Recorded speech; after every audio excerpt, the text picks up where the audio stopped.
ಲಕ್ಷ್ಮೀನಾರಾಯಣಂ ನತ್ವಾ ಪೂರ್ಣಬೋಧಾನ್ ಗುರೂನಪಿ ಕುರ್ಮಃ ಶ್ರೀಕೃಷ್ಣಗೀತಾಯಾಃ ಭಾಷ್ಯಾದ್ಯುಕ್ತಾರ್ಥಸಂಗ್ರಹಂ.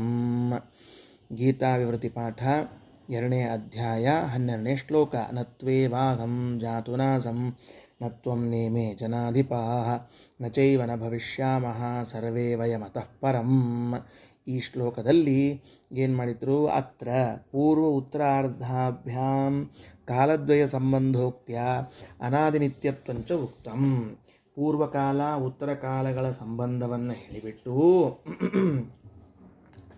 ಏನು ಪೂರ್ವಕಾಲ ಹಾಗೂ ಉತ್ತರ ಕಾಲವನ್ನು ಅಂದರೆ ಇದು ಯಾಕೆ ಹೇಳಬೇಕಾಯ್ತು ರಾಯರು ಅಂದರೆ ಅವರು ಅವತಾರಿಕಾದೊಳಗೆ ಜೀವಾನಾಂ ಅನಾದಿನಿತ್ಯತ್ವಾತಂತ ವಾಕ್ಯ ತಗೊಂಡಾರ. ಮೇಲೆ ನತ್ವೇವ ಇತಿ ಅಂತನೋ ಪ್ರತೀಕಕ್ಕಿಂತ ಮೊದಲು ಜೀವಾನಾಂ ಅನಾದಿನಿತ್ಯತ್ವಾತ್ ಪ್ರಶ್ನೆ ಮಾಡಿಕೊಂಡಾಗ ಜೀವನಾಶ ಆಗ್ತದ ಅಂತ ದುಃಖನೋ ಅಂತ ಕೇಳಿದ್ದಕ್ಕೆ ನಾದ್ಯ ಜೀವನಾಶ ಆಗುವುದಿಲ್ಲ, ಅನಾದಿನಿತ್ಯನಾಗಿದ್ದಾನೆ ಅಂತ ಉತ್ತರ ಕೊಟ್ಟಾರೆ. ಶ್ಲೋಕದಲ್ಲಿ ಎಲ್ಲದ ಅನಾದಿನಿತ್ಯ ಅನ್ನೋ ಶಬ್ದ ಬಂದಿಲ್ಲಲ್ಲ ಅಂತಂದ್ರೆ ಅದಕ್ಕೆ ಯಾರಂತಾರೆ ಪೂರ್ವ ಉತ್ತರಾರ್ಧಾಭ್ಯಾಂ, ಶ್ಲೋಕದ ಪೂರ್ವಾರ್ಧ ಹಾಗೂ ಉತ್ತರಾರ್ಧಗಳಲ್ಲಿ ಕಾಲದ್ವಯಗಳ ಸಂಬಂಧ ಅದ. ಏನು ಕಾಲದ್ವಯ ಸಂಬಂಧ? ಒಂದು ಭೂತಕಾಲದ ಸಂಬಂಧ, ಇನ್ನೊಂದು ಭವಿಷ್ಯದ ಕಾಲ ಸಂಬಂಧ. ಹಿಂಗೆ ಭೂತಕಾಲ ಭವಿಷ್ಯಕಾಲ ಸಂಬಂಧವನ್ನು ಹೇಳಿದ್ದರಿಂದಲೇ ಅನಾದಿತ್ವಂ ನಿತ್ಯತ್ವಂಚ ಉಕ್ತಂ, ಅನಾದಿತ್ವ ಹಾಗೂ ನಿತ್ಯತ್ವವನ್ನು ಹೇಳಿದಂತೆ ಆಯಿತು. ಜೀವನು ನಾಶ ಹೊಂದುವುದಿಲ್ಲ. ಯಾಕೆ? ಅನಾದಿ ನಿತ್ಯನಾಗಿದ್ದರಿಂದ. ಇದು ನಮ್ಮ ಅನುಮಾನ. ಜೀವನು ಸ್ವರೂಪತಃ ನಾಶ ಹೊಂದುವುದಿಲ್ಲ, ಕಾರಣ ಅನಾದಿ ನಿತ್ಯನಾದದ್ದರಿಂದ. ಈ ಅನಾದಿತ್ವಂ ನಿತ್ಯತ್ವಂ ಅಂತ ತಿಳ್ಕೊಂಡು ಎರಡು ದಳಗಳನ್ನು ಕೂಡಿಸಿ ಒಂದು ಹೇತು ಮಾಡಿದ್ದೀರಿ. ಅನಾದಿತ್ವವನ್ನು ಎಲ್ಲಿ ಹೇಳಿದ್ದಾರೆ ಅಂದರೆ ಶ್ಲೋಕದ ಪೂರ್ವಾರ್ಧದಲ್ಲಿ ನತ್ವೇವಾಹಂ ಜಾತು ನಾಸಂ ನತ್ವಂ ನೇಮೇ ಜನಾಧಿಪಾಃ. ಹಿಂದೆ ನಾನು ಇದ್ದಿದ್ದಿಲ್ಲ ಅಂತಲ್ಲ, ನೀನು ಇದ್ದಿದ್ದಿಲ್ಲ ಅಂತಲ್ಲ, ಈ ರಾಜರೆಲ್ಲ ಇದ್ದಿದ್ದಿಲ್ಲ ಅಂತಲ್ಲ. ಅನಾದಿತ್ವ. ನಚೈವ ನ ಭವಿಷ್ಯಾಮಃ ಸರ್ವೇ ವಯಮತಃ ಪರಂ. ನಾವು ಮುಂದೆ ಇರುವರಿಲ್ಲ ಅಂತಲ್ಲ, ಇದ್ದೇ ಇರುತ್ತೇವೆ ಅನ್ನೋದ್ರಿಂದ ನಿತ್ಯತ್ವ. ಇನ್ನು ಹಿಂಗೆ ಅನಾದಿತ್ಯತ್ವ. ಮತ್ತಲ್ರಿ ಹಿಂದಿನ ಕಾಲ ಮುಂದಿನ ಕಾಲ ಹೇಳಿದ್ರಿ, ವರ್ತಮಾನ ಕಾಲ ಯಾಕೆ ಹೇಳಲಿಲ್ಲ ನೀವು ಅಂದರೆ ವರ್ತಮಾನ ಕಾಲ ಸಂಬಂಧಸ್ತು ಸ್ಫುಟತ್ವಾತ್ ನೋಕ್ತಃ. ವರ್ತಮಾನ ಕಾಲ ಅಂತನ್ನೋದು ಸ್ಪಷ್ಟವಾಗಿದ್ದರಿಂದಾಗಿ ನಾವು ಹೇಳಲಿಲ್ಲ. ಇನ್ನು ಈಗ ಈ ಶ್ಲೋಕದಲ್ಲಿ ಕೃಷ್ಣನ ವಾಕ್ಯವನ್ನು ಅವನ ಗೂಢಾರ್ಥವನ್ನು ಅರ್ಥ ಮಾಡಿಕೊಳ್ಳಿಕ್ಕೆ ಸ್ವಲ್ಪ ಕಣ್ಣಿಗೊಂದು ಸಾಧನ ಬೇಕು ನಮಗೆ. ಏನು ಗೂಢ ಇಡ್ತಾನ ಅರ್ಥ ಅಂದರೆ ನತು ಏವ ಅಹಂ ಜಾತು ನಾಸಂ ನತ್ವಂ ನೇಮೇ ಜನಾಧಿಪಃ ನಚ ಏವ ನ ಭವಿಷ್ಯಾಮಃ ಸರ್ವೇ ವಯಮತಃ ಪರಂ ಅಂತಂತಾರೆ. ಇಲ್ಲಿ ಏವಕಾರವನ್ನು ಪೂರ್ವಾರ್ಧದಲ್ಲೂ ಉತ್ತರಾರ್ಧದಲ್ಲೂ ಕೃಷ್ಣ ಹಾಕಿದ್ದಾನೆ. ಅರ್ಥಾತ್ ಕೃಷ್ಣೋಪದೇಶದಲ್ಲಿ ಬಂದ ವಾಕ್ಯವನ್ನು ವೇದವ್ಯಾಸದೇವರು ತಿಳಿಸೋ ಕಾಲಕ್ಕೆ ಎರಡೂ ಕಡೆಗೂ ಏವಕಾರ ಇಟ್ಟಾರೆ. ಏವಕಾರ ಎದಕ್ಕೆ? ಅವಧಾರಣೆಗಾಗಿ. ಅವಧಾರಣ ಮಾಡಬೇಕು ಅಂತ ಅನ್ನೋದು ಏವಕಾರದ ಅಭಿಪ್ರಾಯ, ನಿಶ್ಚಿತ ಅಂತ ಮಾಡಬೇಕಾಗಿದೆ. ಆದರೆ ಒಂದು ಸಮಸ್ಯೆ ಏನದ ಅಂದರೆ ಇಲ್ಲಿ ದ್ವೈನಯೌ ಎರಡು ನಕಾರಗಳು ಬಂದು ಮತ್ತು ಅವಧಾರಣವನ್ನು ಹೇಳಿಬಿಟ್ಟಾವ ಈಗಾಗಲೇ. ಹೆಂಗೆ? ಅಹಂ ನ ನಾಸಂ, ನಾಸಮಿತಿನ ನಾನು ಹಿಂದೆ ಇರಲಿಲ್ಲ ಅಂತಿಲ್ಲ, ಇದ್ದೇ ಅಂತ ಅವಧಾರಣ ತೋರಿಸಿಬಿಟ್ಟ ಮೇಲೆ ಪುನಃ ಯಾಕೆ ಮತ್ತು ನೀವು ಅವಧಾರಣವನ್ನು ಹೇಳಿದ್ರಿ ಅಂದರೆ ಶ್ಲೋಕದಲ್ಲಿ ಅವಧಾರಣೆಯ ಪುನರುಕ್ತಿಯಾಗಿದೆಯಲ್ಲ ಅಂತ ಒಂದು ಆಕ್ಷೇಪವನ್ನು ಮಾಡಿಕೊಳ್ಳುತ್ತಾರೆ. ಹೆಂಗೆ ಗೊತ್ತಾತು? ತಗೋ, ದ್ವೈನಯೋ ಪ್ರಕೃತಮರ್ಥಂ ಸಾತಿಶಯಂ ಗಮಯತಃ ಇತಿ ನ್ಯಾಯೇನ. ಎರಡು ನೈಗಳು ಪ್ರಕೃತಮರ್ಥಂ ಅಲ್ಲಿ ಹೇಳಬೇಕಾದ ಅರ್ಥಕ್ಕೆ ಸಾತಿಶಯತ್ವವನ್ನು ಹೆಚ್ಚಳವನ್ನು ತಿಳಿಸಿಕೊಡ್ತಾವ. ಇತಿ ನ್ಯಾಯೇನ. ಈಗ ಏನು ಬಂದದಪ್ಪ? ದ್ವೈನಯೋ ಅಂದ್ರೆ ನ ಆಸಂ ಇತಿ ನ ಎರಡು ನಯ. ಇದೇನು ಮಾಡ್ತದೆ? ಪ್ರಕೃತ ಅರ್ಥ ಏನು ಇರುವಿಕೆಯನ್ನು ಅತಿಶಯವಾಗಿ ತಿಳಿಸ್ತದೆ. ಅಂದರೆ ಪ್ರಕೃತವಾದ ಅರ್ಥ ಇರುವಿಕೆ ಅನ್ನುವುದನ್ನು ಹೆಚ್ಚು ತಿಳಿಸ್ತದೆ. ಅಂದರೆ ಇದ್ದೇ ಇದ್ದಿ ನೀ ಅಂತ ತಿಳಿಸ್ಲಿಕ್ಕತ್ತದೆ. ಅದರಿಂದಲೇ ನೈದ್ವಯ ಪ್ರಯೋಗಾದೇವ ಅವಧಾರಣ ಸಿದ್ಧವು.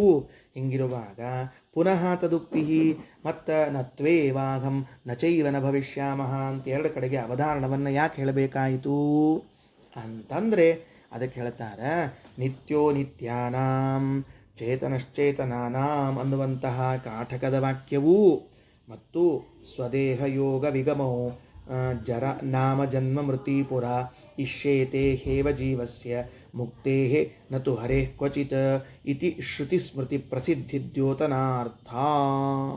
ಹಾಂ, ಎರಡನೇ ಏವಕಾರ ಇದು ಅವಧಾರಣಾ ಸಿದ್ಧಿಗಾಗಿ ಅಲ್ಲ. ಈ ವಿಷಯವು ಶ್ರುತಿಸ್ಮೃತಿಗಳಲ್ಲಿ ಪ್ರಸಿದ್ಧವಾಗಿದೆ ಅಂತ ತಿಳಿಸುವುದಕ್ಕಾಗಿ ಹಾಕಿದ್ದು. ಪುನರುಕ್ತಿ ಪರಿಹಾರ ಮಾಡಿದ್ರು ರಾಯರು. ಹೆಂಗೆ ಪುನರುಕ್ತಿ ಪರಿಹಾರ ಮಾಡಿದರು? ದ್ವೈನಯೋ ಪ್ರಕೃತಮರ್ಥಂ ಸಾತಿಶಯಂ ಗಮಯತಃ ಅಂತನ್ನುವ ನ್ಯಾಯದಿಂದಾಗಿ ಅನಾದಿತ್ವ ನಿತ್ಯತ್ವಗಳು ಸಿದ್ಧ ಆಗಿಬಿಡ್ತು. ಈ ಅನಾದಿತ್ವ ನಿತ್ಯತ್ವ ಸಿದ್ಧ ಆದ ಮೇಲೆ ನಚೈವ ನ ಭವಿಷ್ಯಾಮಃ ನತ್ವೇವಾಹಂ ಅಂತ ಎರಡು ಏವಕಾರವನ್ನು ಯಾಕೆ ಹಾಕಿದ? ಮತ್ತು ಪುನರುಕ್ತಿ ಬರಲಿಲ್ವೇನು ಅಂದರೆ ಆ ಎರಡು ಏವಕಾರಗಳು ಅವಧಾರಣೆಗಾಗಿ ಬಂದಿಲ್ಲ. ಮತ್ತು ಇಲ್ಲಿ ಏವಕಾರಗಳೆರಡೂ ಕೂಡ ಶ್ರುತಿಸ್ಮೃತಿಯಲ್ಲಿ ಪ್ರಸಿದ್ಧವಾಗಿವೆ ಅಂತ ಪ್ರಸಿದ್ಧಿಯನ್ನು ತೋರಿಸ್ಲಿಕ್ಕೆ ಬಂದ ಏವಕಾರಗಳವು.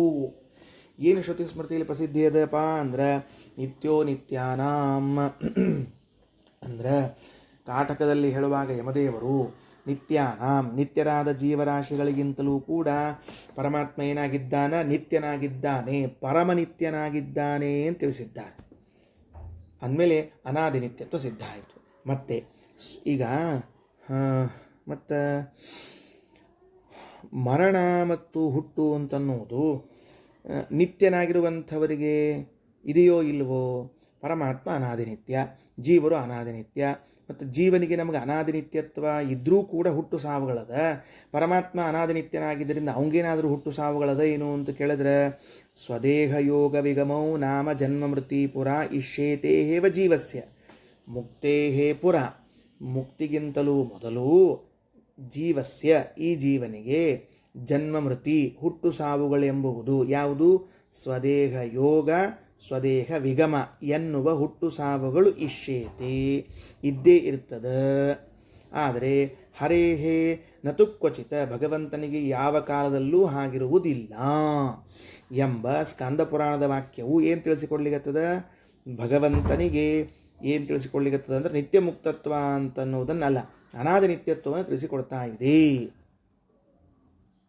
ಈ ಸ್ಕಾಂದ ಪುರಾಣದ ವಾಕ್ಯ ಎಷ್ಟು ವಿಚಿತ್ರ ಹೇಳ್ತದೆ ಅಂದ್ರೆ, ಪರಮಾತ್ಮನೂ ಅನಾದಿನಿತ್ಯ, ಜೀವರು ಅನಾದಿನಿತ್ಯ ಆದರೂ ಕೂಡ ನಿತ್ಯೋ ನಿತ್ಯಾನಾಂ ಅನ್ನುವಂತಹ ಶ್ರುತಿವಾಕ್ಯ ಜೀವರು ನಿತ್ಯ, ಪರಮಾತ್ಮನು ನಿತ್ಯ.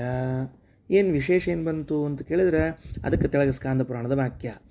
ಈ ಜೀವನಿಗೆ ಮುಕ್ತಿಯಾಗುವವರೆಗೂ ಕೂಡ, ಯಾವ ಜೀವನಿಗೆ? ಈ ಜೀವನಿಗೆ ಮುಕ್ತಿಯಾಗುವವರೆಗೂ ಕೂಡ, ಯಾವ ಜೀವ ಇವ? ಅನಾದಿನಿತ್ಯನಾದ ಜೀವನಿಗೆ ಮೋಕ್ಷ ಆಗುವವರೆಗೂ ಕೂಡ ಹುಟ್ಟು ಸಾವುಗಳು ಇದ್ದೇ ಇರ್ತಾವ. ಎಂಥದ್ದು? ದೇಹ ಬರುವಿಕೆ, ದೇಹ ಹೋಗುವಿಕೆ ಎನ್ನುವಂತಹ ಹುಟ್ಟು ಸಾವುಗಳು ಉಂಟು. ಆದರೆ ಪರಮಾತ್ಮ ಈ ನಿತ್ಯರಾದ ಜೀವರಾಶಿಗಳಿಗಿಂತಲೂ ನಿತ್ಯ ಅಂತಂದರೆ ಅವನಿಗೆ ಈ ತರಹದ ದೇಹ ಬರುವಿಕೆ ಹೋಗುವಿಕೆ ಎಂಬುವಂತಹ ಜನ್ಮ ಮರಣಗಳೂ ಇಲ್ಲ. ಆದ್ದರಿಂದ ನಿತ್ಯೋ ನಿತ್ಯಾನಾಂ ಅನಾದಿ ನಿತ್ಯ ಅನ್ನೋ ಅಭಿಪ್ರಾಯವನ್ನು ತಿಳಿಸ್ಲಿಕ್ಕೆ ಶ್ರುತಿಸ್ಮೃತಿಗಳ ಪ್ರಸಿದ್ಧಿ ಇದೆ ಅಂತ ತಿಳಿಸ್ಲಿಕ್ಕೆ ಏನು ಮಾಡ್ಯಾರ? ಎರಡು ಏವಕಾರವನ್ನು ಹಾಕಿದ್ದಾರೆ. ಇನ್ನು ಚಕಾರ ಯಾಕೆ ಹಾಕಬೇಕಪ್ಪ? ನಚೈವ ನ ಭವಿಷ್ಯಾಮಃ ಅಂತ ಚಕಾರ ಯಾಕೆ ಬೇಕಾಯ್ತು ಅಂದರೆ, ಅನಾದಿತ್ವೇನ ಸಹ ನಿತ್ಯತ್ವಸ್ಯ ಸಮುಚ್ಚಯಾರ್ಥ. ಬರೀ ಅಷ್ಟೇ ಅಲ್ಲ, ಅನಾದಿತ್ವವನ್ನಷ್ಟೇ ತಗೋಬೇಡ್ರಿ, ನಿತ್ಯತ್ವವನ್ನೂ ತಗೊಳ್ರಿ ಅಂತ ಹೇಳ್ತಾ ಇದ್ದಾರೆ. ಇನ್ನು ತೂ ಶಬ್ದಸ್ತು ಸ್ಮೃತ್ಯುಕ್ತ ದಿಶಾ, ಅಲ್ಲಿ ನತ್ವೇವಾಹಂ ಅನ್ನುವಲ್ಲಿನ ತೂ ಶಬ್ದದಿಂದ ಸ್ಮೃತಿಯಲ್ಲಿ ಹೇಳಿದಂತೆ ಈಶ್ವರಸ್ಯ ಇತರೇಷಾಮಿವ ದೇಹತೋಪಿ ಉತ್ಪತ್ತಿನಾಶೋ ನ ಇತಿ ವಿಶೇಷಾರ್ಥ. ಈಶ್ವರನಿಗೆ ಇತರೇಷಾಮಿವ ನಮ್ಮಂತೆ ದೇಹತೋಪಿ ಉತ್ಪತ್ತಿನಾಶ, ನಾವು ಅನಾದಿ ನಿತ್ಯನಾದರೂ ಕೂಡ ದೇಹದಿಂದ ಉತ್ಪತ್ತಿ ದೇಹದಿಂದ ನಾಶ ಆದ ಪರಮಾತ್ಮನಿಗೆ ಅದು ಕೂಡ ಇಲ್ಲ ಅನ್ನೋ ವಿಶೇಷವನ್ನು ತಿಳಿಸ್ಲಿಕ್ಕೆ ಶ್ಲೋಕದಲ್ಲಿ ತೂ, ಶ್ಲೋಕದಲ್ಲಿ ಚ, ಶ್ಲೋಕದಲ್ಲಿ ಏವ. ಹಂಗಾರ ನತ್ವೇವಾಹಂ ನಾ ಜಾತು ನಾಸಂ ನತ್ವಂ ನೇಮೇ ಜನಾಧಿಪಾಹ ನಚೈವ ನ ಭವಿಷ್ಯಾಮಃ ಸರ್ವೇ ವಯಮತಃ ಪರಂ ಅಂತ ಅನ್ನುವಲ್ಲಿರ್ತಕ್ಕಂತಹ ಎರಡು ನೈಕಾರಗಳು ಅಂದರೆ ದ್ವೈನಯೋ, ಆಮೇಲೆ ಏವಕಾರ, ಆಮೇಲೆ ಚಕಾರ, ಆಮೇಲೆ ತುಕಾರ, ಇವೆಲ್ಲದಕ್ಕೂ ಕೂಡ ರಾಯರೇನು ಮಾಡ್ಯಾರ? ಅರ್ಥವನ್ನು ಬರೆದಿದ್ದಾರೆ. ಅದರಿಂದ ಕಿಮಪಿ ಚ ವದಂತೋಪಿ ಮಹತಾಂ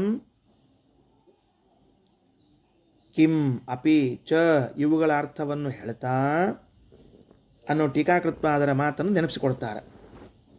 ತದಾಹ ಇದೆಲ್ಲಿ ಹೇಳ್ಯಾರ ಇಷ್ಟು ವಿಷಯವನ್ನು? ಓಂ ಅಸಂಭವಸ್ತು ಸತೋನುಪಪತ್ತೇ ಹೇ ಸೂತ್ರ. ಓಂ ನಾತ್ಮ ಶ್ರುತಿರ್ ನಿತ್ಯತ್ವಾಚ್ಯತಾಭ್ಯ ಓಂ ಇತಿ ಸೂತ್ರಾಭ್ಯಾಂ. ಈ ಸೂತ್ರಗಳಿಂದ ಏನು ತಿಳಿಸಿಕೊಟ್ಟಾರ?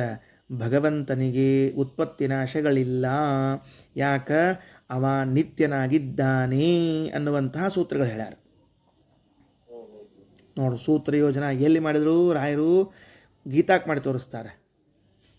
ತಸ್ಮಾತ್ ಸೂತ್ರಾರ್ಥಮಾಗ್ರಹ್ಯ ಕರ್ತವ್ಯ ಸರ್ವನಿರ್ಣಯ ಅನ್ನುವ ತಾತ್ಪರ್ಯನಿರ್ಣಯದ ವಾಕ್ಯ ರಾಯರ ಮನಸ್ಸಿನಲ್ಲಿ ಇದ್ದರಿಂದ ಆ ಸೂತ್ರವನ್ನು ತೆಗೆದುಕೊಂಡು ಬಂದು ನತ್ವೇವಾಹಂ ಜಾತುನಾಸಂ ಅನ್ನುವುದಕ್ಕೆ ಸಂವಾದವನ್ನು ಕೊಟ್ಟು ನಿರ್ಣಯ ಮಾಡ್ತಾರೆ.